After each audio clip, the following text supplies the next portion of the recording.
just like that, the intro ends. Hello there, everyone, and welcome to another Mr. Mix alternative live stream. We are your lovely hosts, Marlene on this side, Marlene here, and Frey, and we hope you will enjoy this live stream.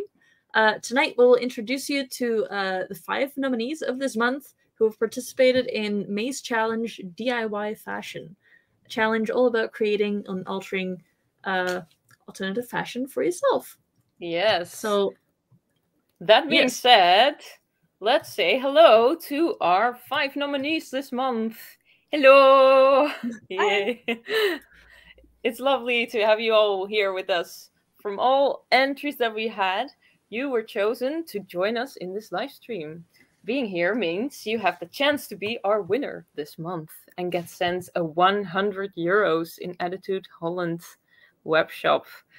And it would also mean you have a higher chance to be crowned Miss or Mr. or Mix Alternative 2022 in October, that is. And to the people watching now, you can also win. You might have seen it on the bottom of the screen. You can also win 15 euros by watching this live stream if you comment something nice, something funny, have an interesting question for one of our guests. And at the end of the live stream, we'll choose 2 winners with the most fun comments. And you get 15 euros in e-credits to spend at attitudeholland.nl. So yes, let's start then, Frey, I guess. Let's start. Yes. First off, let us start off by inviting Marith to the screen. Let's go. Hi. Hello. Yes. She worked real hard to create a beautiful gown inspired by a doll's dress. Would you like to introduce yourself? I'm Marit, or Arts by Mar, as known on the internet. I'm 20. I don't currently go to school, but I used to go to school for hair and makeup in Hilversum. I work full-time, and all of my hobbies are on the artistic field. I like to do hair and makeup, I like to make outfits, and I also like to draw every once in a while. Nice. Nice. Let us go watch your video of your beautiful creation. It's going to be on screen. Hi, I'm Arts by Mar, and this is the creative process behind the dress that I turned into pictures of. I was scrolling on Pinterest one day trying to find inspiration for a new dress when I saw this doll that was made by Marta Boers, and I really liked the overall vibe and color story, and it really inspired me of the carnival in Venice. So I started looking into the kind of costumes that they would wear there, and also the kind of shape and vibe of the 18th century kind of court gowns. So with these things, I took that as inspiration and I made up this little sketch that I didn't fully hold on to, but I kind of tried. Then I started out by making the skirts, which slowly morphed into a bodice, which really took a while. But it slowly came together, and then here's a little video of me actually getting in costume where you can see all the different pieces of this costume, including all the undergarments and accessories. I hope you enjoy this little video, and thank you very much for watching.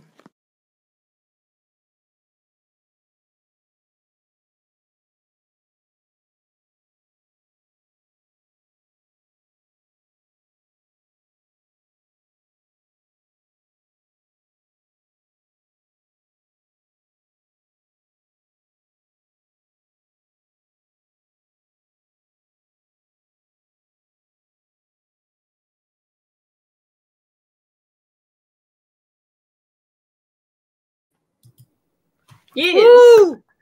Very pretty. We also have a nice comment from Pretzel Cosplay. Oh, yeah. Who loves your dress. She was also second place Miss Alternative from last year. So yes. Oh, that's awesome. Yay. So anyway, very lovely. Beautiful. Yes, and we have some questions. Yes. Do you have some kind of personal connection to the carnival in Venice, since the dress is kind of like inspired by that?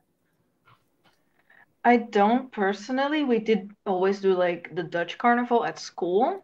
And I always wanted to do something big like the Carnival in Venice. And I hope to really go for real one day, maybe in the future. But at the moment, it's not happening yet. So that's fair. Maybe Fair. someday. That's fair. Yes. Then my question is, for what occasion have you worn this outfit, or are you planning to wear it? I actually wore it to Elf Fantasy Fair in Arsen last year, where I got some really beautiful pictures taken. It was really hot. People really liked the costume, and they also all saw that it was inspired by Venice in the 18th century. So that was really great. I think I'll wear it again next year. I hope to. Cool. Yes, that seems like a great place to wear it. Thank you very much. Next up, we have yes. Before we do that, let's what? remind everyone that you can put something nice in the comments and win 15 euros, like Lisa, for example. Hey. Or ask a good question and win 15 euros. Yes. Lisa was our winner from last year. So thank you for being here, Lisa. Yes. Next up, we have Nama, who created a full outfit in crochet. Welcome to the screen. Would you like to introduce yourself? Of course. My name is Naama. I'm 18 years old. I study fashion design in Amsterdam. And my big passion is crochet.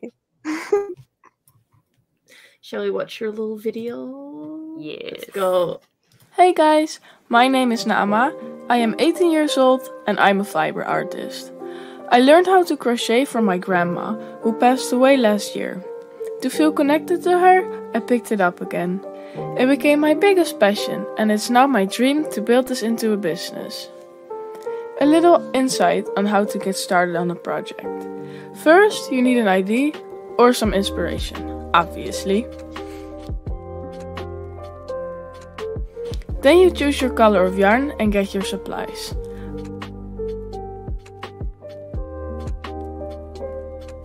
I mostly make things for my size, so if I need to measure it out, I'll put it on or hold it against my body. When you finish all your panels, you just need to sew it together. Now we need to tuck all those ends away, our least favorite part. Here's my end result, and I hope that you enjoyed this little insight on my crochet process.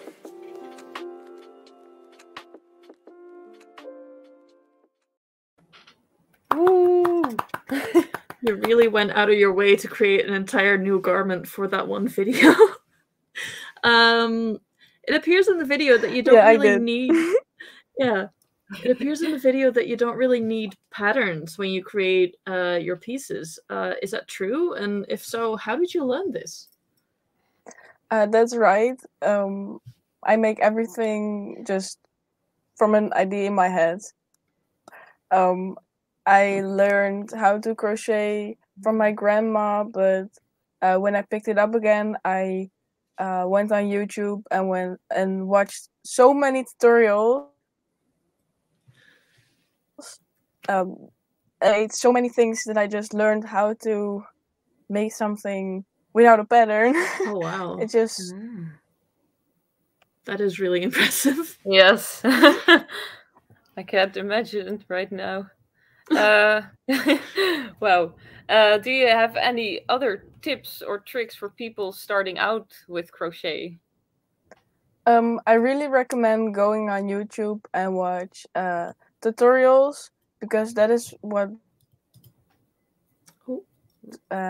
really helped me. Just practice and practice and practice. Don't lose hope, because when you get how to do it, it's really, really easy. Ooh. So Marlene, don't give up. Don't give up hope in your hobbies. Never give up. I will not. Okay. Sorry. Thank you. Okay, then. Ooh, we have also new comments. Yeah. Must have been a lot of work. It does seem that way. Ooh, and we also have a question, but I will save it for the Q&A Q&A section. section at the end. Okay then. Yes, so don't worry, Bibbles. We'll get to Next it. Next up, we have Eric, who created some patches for a DIY battle vest. Would you like to introduce yourself? Yes, I'm Eric. I'm 22 years old, and I study animation in Belgium. And besides that, my other passion is metal music, where the love for the vests also obviously came from.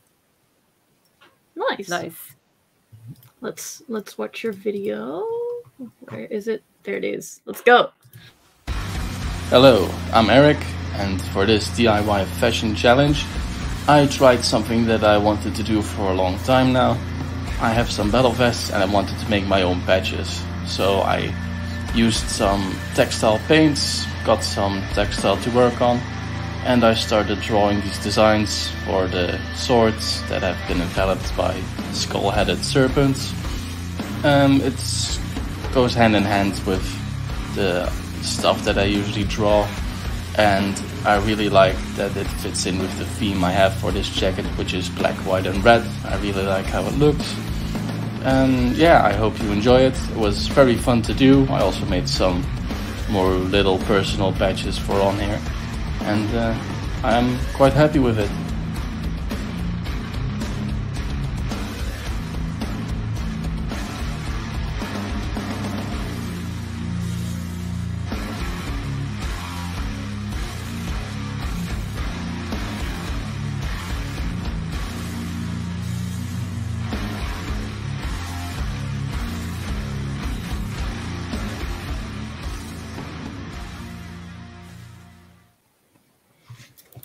Woo!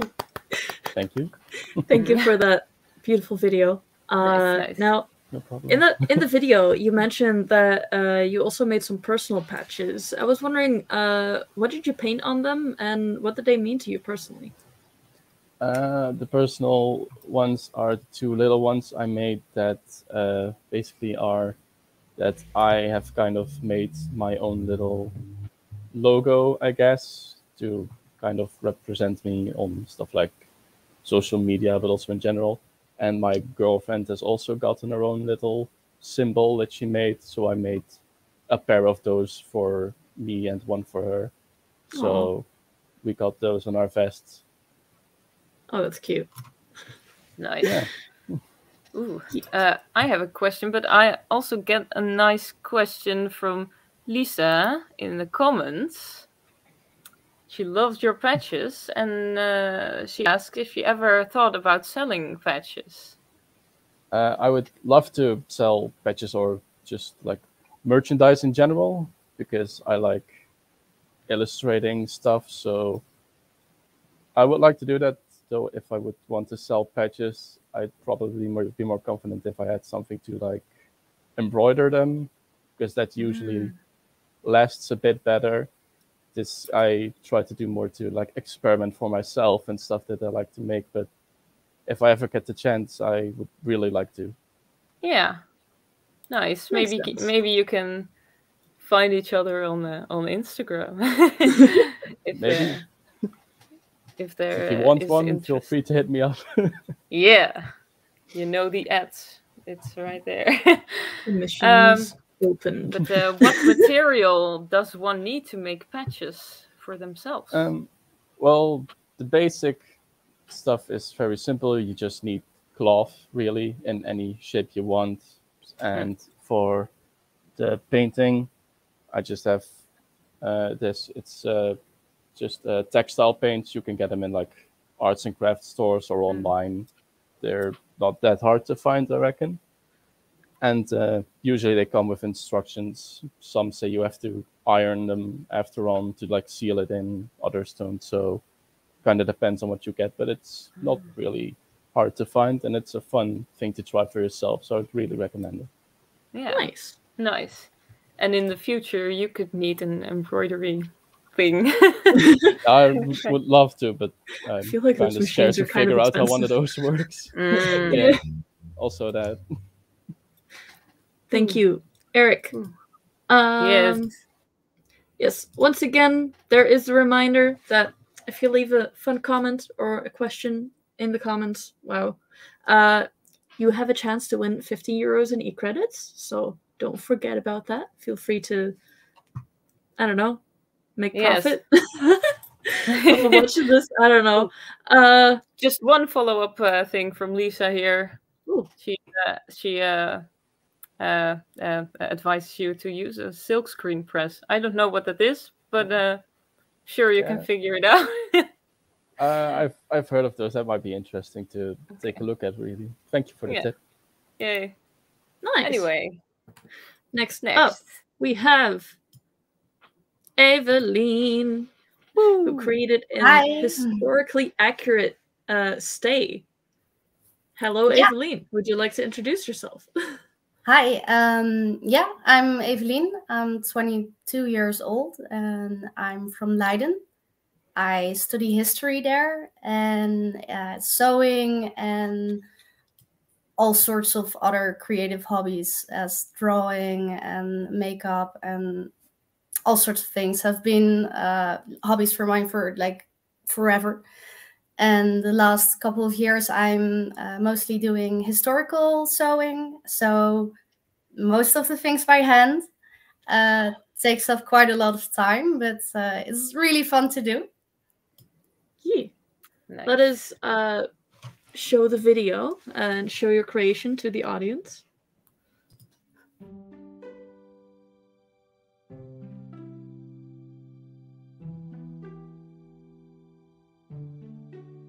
Hey there people!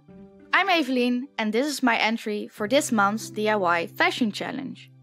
I'm a history student and making historical clothing has been a passion of mine for a couple of years now.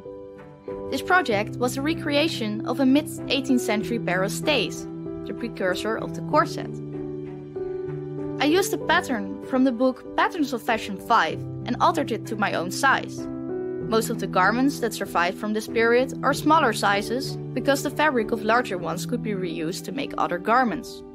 The fabrics I used are as period accurate as I could find, using mostly linens and cottons. I sewn the garment together by hand since sewing machines weren't invented yet. This took me a couple of months since the garment had 4 layers and a huge number of boning channels in it. Those are filled with plastic whalebone, since real whalebone is not available anymore, nor should we want it. I am very proud of my work since this pair of stays was on my bucket list for a long time. I normally go through life all black, but I also love frolicking around in this. So, you see, we should not be afraid to explore more than we're used to. Beautiful video. Yes. Thank you so much for sharing that with us. I was very impressed and surprised to find something like this in the MMM alternative. And I was wondering, do you have any more historically accurate fashion pieces or projects in mind for the near future? Yes, I do. I am now working on a costume for Castlefest, but that's not going to be an historical piece. But after that, I'm planning to make a costume out of these pair of stays, because they'll obviously need one. Yeah. So I'm planning on making a full 18th century robe à la française with all the correct undergarments under it. So it needs a linen shift, and it needs petticoats, and it needs all the crazy hip springs also, so the panniers. And yeah, it's gonna be a lot of work, but I'm looking forward to it. Wow. Nice. People are loving it. Yeah, the comments are just very impressed. Just a few. I also have a question. So you said this took a couple of months. What gives you the motivation to stay historically accurate? So you hand sew everything. Well, I started doing these historical accurate costumes a few years ago when the first Corona summer begin, because I cannot do nothing. I'm very bad at doing nothing. So I was planning to just fully plan out a Victorian costume, 1890s, complete with all the layers and everything by hand, because I was hugely inspired by Bernadette Banner.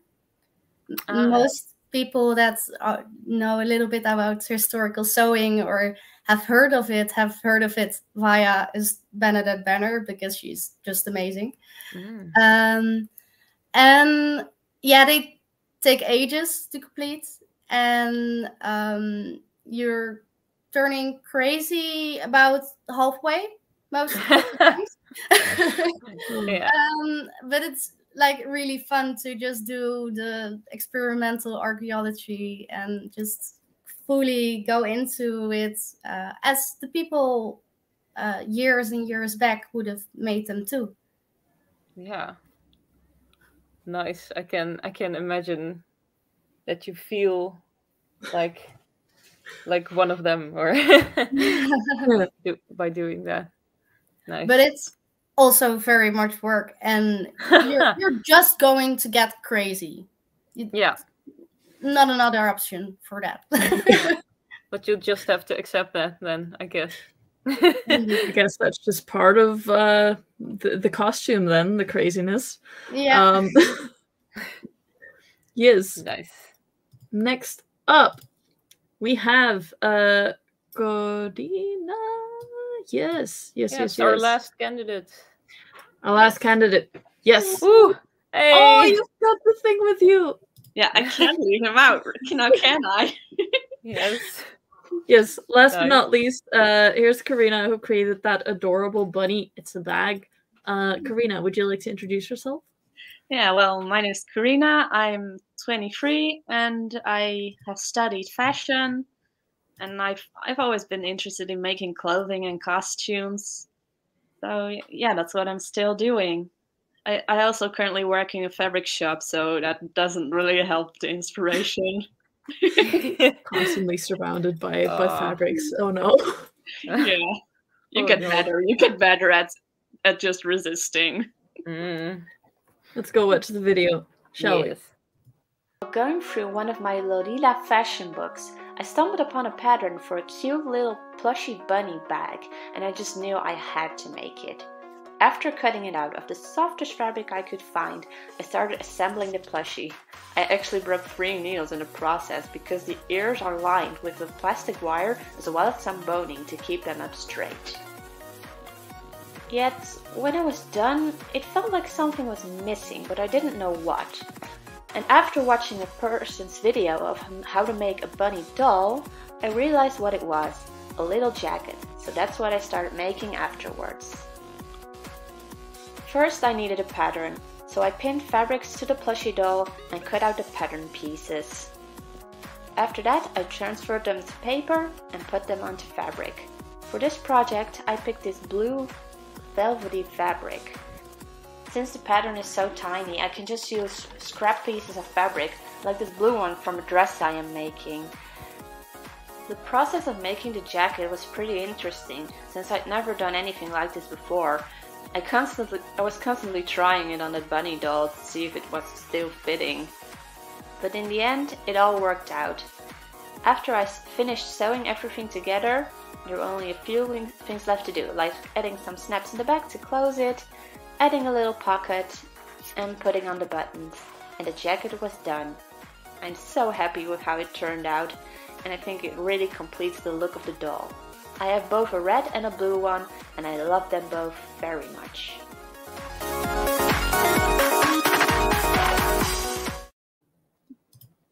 Oh, I was still vibing to the music. The music is very good, I will admit. Nice. Very nice work. Thank you. I have a very serious question, because I recognize that sewing magazine. That is a Japanese otome no sewing magazine, right? Yeah. My question is, where do you find those Japanese magazines and how do you read them? Well, I'm constantly looking on the internet for inspiration and stuff, and also constantly looking for new patterns. And at some point, I just found these on Etsy. Oh, I couldn't resist anymore, so I ordered them, and a few weeks later they were there, and it was really worth it because there's actually also like pattern sheets which you can trace. Oh. So the clothing in there, I actually have patterns for that.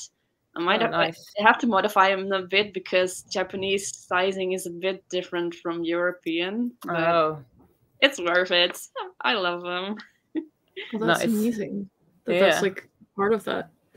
I also wondered if you have any other Alice in Wonderland themed clothes to like match the bunny, because I saw like all the little like drink me and the wristwatch and stuff.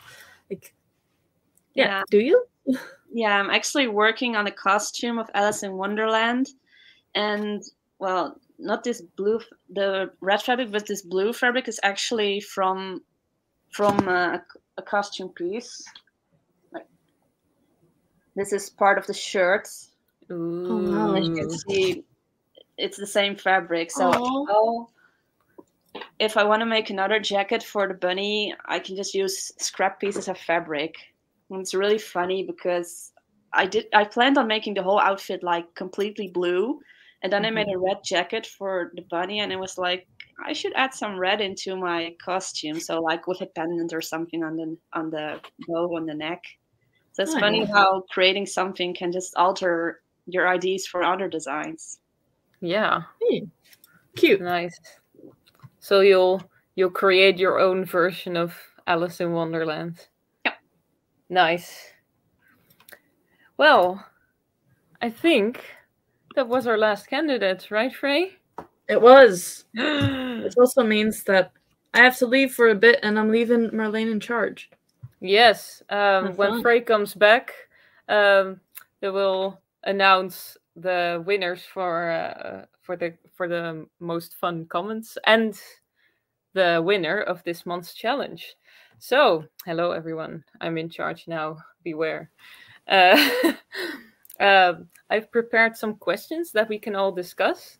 And also, for the people in the comments, this is the time to ask questions. We'll start with someone who asked a question to, I believe, Marit, but it's accurate for everyone. Let's see. Was it a question for Marit? No, there was a question for Nama, I think. Anyway, how long did it take all of you to create the pieces for this challenge? Let's start with Karina. Jeez, I don't even remember. Well, I'm not constantly working on a project, so, well, at least a few hours, like from drawing the pattern and cutting it. And, like, it took even longer since I made a jacket, especially for this doll. So it was an error, so at least a few days. Yeah, but you spread it out over. Yeah, it's like spread out over 2 months or so. Yeah. What about you, Nama? This project took me, I think, 3 hours. It was really easy because the panels were really small. I'm a small person, so I think about 3 hours. But you're a pretty fast crocheter now, aren't you? I often hear I can crochet very fast, so I think. Yeah, I can imagine. As someone who crochets something, sometimes I take a long time, and I see all these experienced crocheters, and I'm like, okay, maybe someday. With a little practice, you'll become faster. Okay, thanks. What about you, Evelyn? Oh, yeah, you said a couple of months, but yeah, I started doing this. Well, first I made the pattern. I don't know exactly when I made that, but only the sewing and the cutting of the fabric I started in my vacation at Christmas vacation, and I think I planned on working on it for like 1.5 2 months. Not constantly, but quite a lot. And I think I did another month or a month and a half extra over it, so like 3 months or something. It's quite a lot of work. Yeah, I can imagine. What about you, Eric?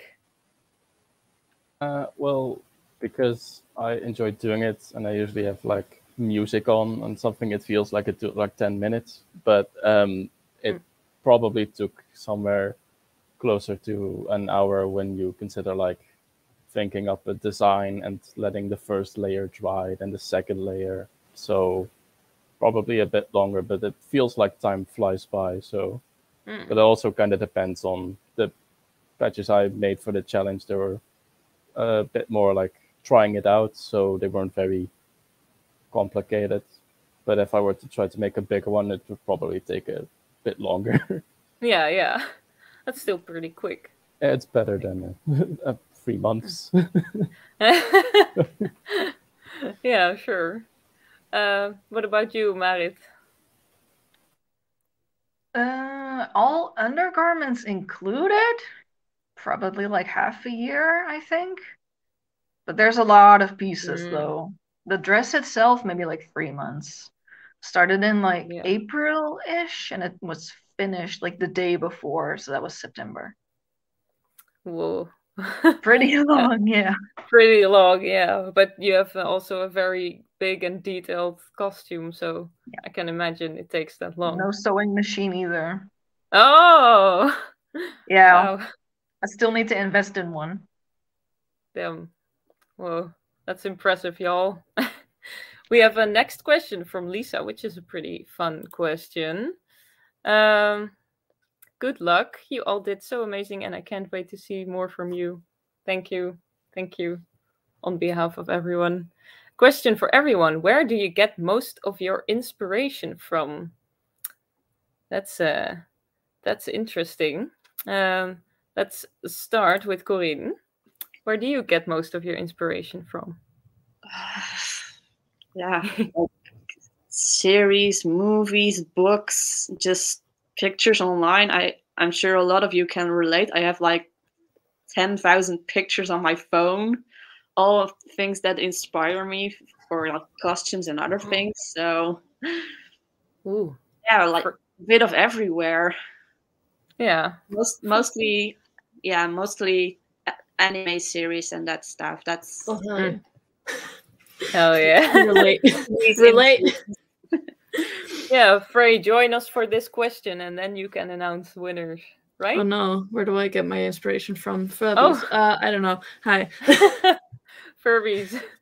I'm just gonna let everyone answer this question still, but I have news, but I'm just gonna sit on it for a bit, so have fun being nervous. Eric, where do you get most of your inspiration from? Well, mostly from the music that inspired the jacket in general. But for this one, the color scheme was kind of inspired by a whole subgenre of metal in general that is really big on just black, white, and red. And I really loved how it looked. And I wear a lot of black and white in general, so I figured I'd give it a shot. And I'm very happy with it. But I take inspiration from pretty much anything in my surroundings. And black, white, and red are also the attitude colors. It's very on brand. Very much. Marit, what about you? I like taking inspiration from history, mainly from the 17th century till now. Anything fantasy, a lot of movies, but only fantasy movies, and I have about 1,000 Pinterest boards on almost everything. So Nice. Yeah. Very nice. Nama, what about you? Oh no. I mostly get inspired by Instagram and Pinterest. But sometimes my friends send me something and I try to recreate it. Ah, interesting. Pretty cool. Sometimes social media is nice for inspiration. Sometimes social media is shit. But for like DIY things, I love it too. Yeah. Evelyn, how about you? Well, history, obviously, but Exactly. Yeah, history, but also historical dramas, historical detectives, especially. And I don't know those. Murdoch is a good one. My Okay. parents should watch it. Ah. And the series of books, Patterns of Fashion, very accurate historically and really nice to look through. But also for non-historical costumes, just the internet. Yeah. Okay, Nice. thank you. Well, for everyone in the comments who had more questions, we don't have time for more, unfortunately. So we're going to leave it at that, and we're going to give the stage to Frey. Should I put you in the big screen? I shall put myself in... Oh, no! Oh, oops. I shall put myself in the big screen. Yes. Well, yes, so the winner has been chosen by the core of Attitude Holland. And this month's winner has really shown us determination, I guess I could say. One question though, before you do you also have the audience winners? The audience winners. Oh, is that also my job? Oops.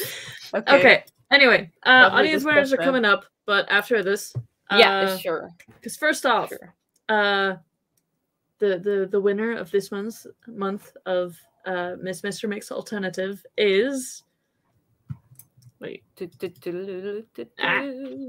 Evelyn! Whoa! Yay!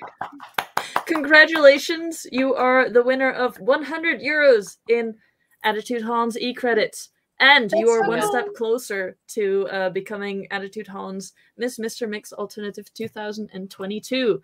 Do you have anything to say? That's so cool. I don't know. Yeah, don't know anything more. Just that I thought the other entries were also really fucking cool. Oh, I don't know if I can swear here. I don't know either, but I don't know either. Too late now. We'll figure it out. But thank you so much. Yay! Congratulations, Evelyn. Woo! Yes. Hashtag Goths represent. Yeah. Nice. Hey, very much congratulations from audience members also. Yay. Yes. Oh. Well, that being said, is it my turn to speak now, Frey? I think so. I'm gonna choose some winners from the chat. Oh, okay. Go well, yay. Oh, like this. Yay. That being said, thank you all for joining our Maze Challenge DIY fashion. Now, next month, the challenge is Welcome to My Crib. It's a rehash from last year. We also had Welcome to My Crib. And, but it was a popular challenge, so it is back. It's all about a room tour. Yeah, or did you decorate your kitchen in a fun way, or did you give like extra attention to your pet's little place? Did you make like a, I don't know, a special cat tree? Whatever it is inside your house that you would like to show off, feel free to do so. And we would love to hear you guys make a little vlog thing that's like welcome to my crib attitude. Yes. Last year we also had an Animal Crossing island tour. Oh yeah. So that is also a possibility, or a Sims house, or any virtual space that you designed, or your hamster cage, or whatever. It's It's all nice. Just show your space that reflects you. Yay. Now, to all of you here, thank you all for joining. Thank you all for providing videos for us. You guys who haven't won receive 25 euros in e-credits for all your efforts and participation. And hopefully we'll see more of your entries in the upcoming months. And who knows, maybe you'll become the next winner. Yes. Dun, dun, dun. Thank you all for watching. And if you're sitting at home thinking that, hey, maybe my room is really fucking cool and I want to show it off, feel free to join the competition. You can join in, invite friends, and get creative, and most of all, win. Go to our website, attitudeholland.nl, Attitude Forum, and click on MMM Alternative for more information. To finish off tonight's stream, we're gonna show the video of the winner once more. So yeah, stay awesome, stay spooky, and get creative. Bye-bye. Bye-bye. Bye-bye. Where's the video? I'm gonna keep waving until it pops up. Let's do that.